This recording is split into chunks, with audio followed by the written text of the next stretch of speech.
রিয়াদে ২৫০০ উপজেলা নারায়ণগঞ্জ জেলা বিএনপির কমিটি গঠন ও আলোচনা সভা। সৌদি আরব প্রতিনিধি আরিফুল ইসলামের রিপোর্টে বিস্তারিত। সৌদি আরব রিয়াদে নারায়ণগঞ্জ জেলা প্রবাসী ২৫০০ উপজেলা বিএনপির কমিটি গঠন ও আলোচনা সভা রিয়াদের স্থানীয় একটি কমিউনিটি সেন্টারে অনুষ্ঠিত হয়।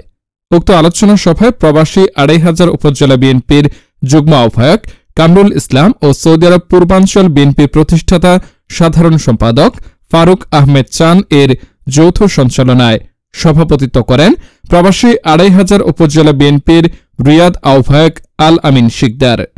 অনুষ্ঠানে প্রধান অতিথি হিসেবে যুক্তরাজ্য থেকে ভার্চুয়ালি বক্তব্য রাখেন বিএনপি জাতীয় নির্বাহী কমিটির সহ সাংগঠনিক সম্পাদক নজরুল ইসলাম আজাদ।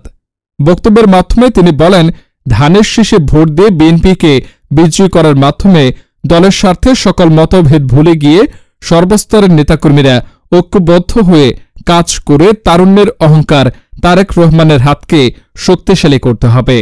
অনুষ্ঠানে স্বাগত বক্তব্য রাখেন প্রবাসী ২৫০০ উপজেলা বিএনপি সদস্য সচিব শহীদুল ইসলাম।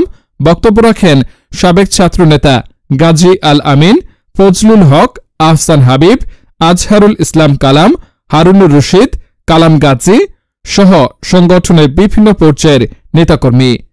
এ সময় ২৫০০ উপজেলার বিপুল সংখ্যক নেতাকর্মী উপস্থিত ছিলেন।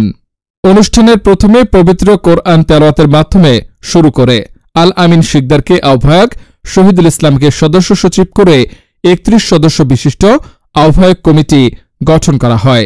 বেগম জিয়ার সুস্থতা কামনা ও তার পরিবারের জন্য দোয়া মোনাজাতের মাধ্যমে অনুষ্ঠান সমাপ্তি করা হয়।